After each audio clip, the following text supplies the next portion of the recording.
হয়তো এমন ব্যবসার কথা আগে কেউ শোনেনি। এই ব্যবসায় তেমন বিনিয়োগ দরকার নেই, প্রয়োজন নেই ঝা চকচকে দোকানঘর, বাড়ির পাশে বা চাষের জমি থাকলেই করতে পারবেন। কি এই ব্যবসা শুনলে আপনিও হয়তো বিশ্বাস করতে পারবেন না, তবে বাস্তবে এবার পশ্চিমবঙ্গের মতো রাজ্যে শুরু হয়েছে এই ব্যবসা। এতদিন হয়তো শুনেছেন কেঁচো সার বিক্রি হচ্ছে আমাদের রাজ্যে, তবে এবার এই বাংলায় রমরমিয়ে শুরু হয়েছে কেঁচো বিক্রি। চৌবাচ্চা তৈরি করে চাষ করা হচ্ছে কেঁচো, সেই কেঁচো দেদার বিক্রি হচ্ছে খোলা বাজারে।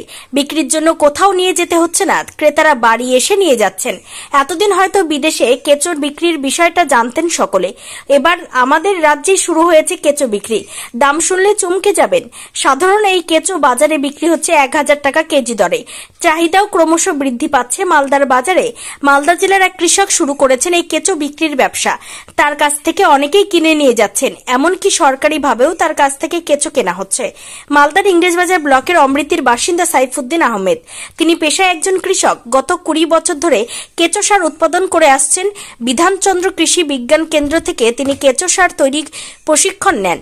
তারপর সেখান থেকেই তাকে অস্ট্রেলিয়া ও সাউথ আফ্রিকার কেঁচো দেওয়া হয়। বর্তমানে তিনি একজন সফল কেঁচো সারের পাশাপাশি তিনি এখন এই অস্ট্রেলিয়া ও সাউথ আফ্রিকার কেন বিক্রি করছেন? জেলার অন্যান্য কৃষকেরা ও কেঁচো সার উৎপাদন করার জন্য তার কাছ থেকে এই কেঁচো কিনছেন। শুধুমাত্র কৃষকেরা নয়, জেলা প্রশাসনের পক্ষ থেকেও তার কাছ থেকে কেঁচো কিনে নিয়ে যাওয়া হয়। তারপর সেই কেঁচো ও কৃষকদের বিতরণ করা হয়ে থাকে।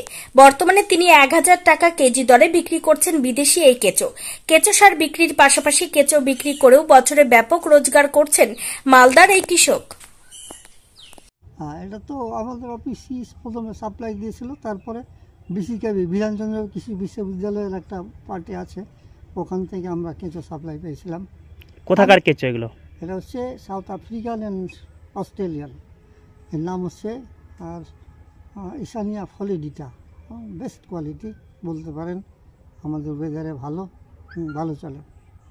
আপনি কি কেঁচো বিক্রি করেন? হ্যাঁ, কেঁচো বিক্রি করি 1000 টাকা কেজি করে।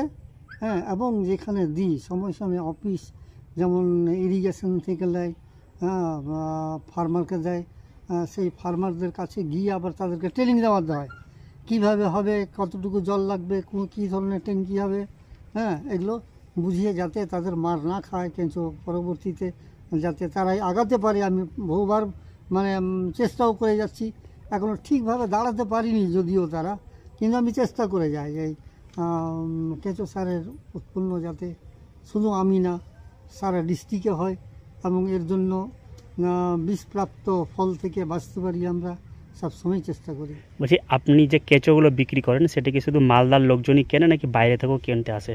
বাইরে থেকে আসে না, সাধারণত মালদাতেই হয়ে যায়। হ্যাঁ, এরাই কিনে নেয়। কি নাম আপনার? Saifuddin Ahmed. Bureau report, news for Bengal.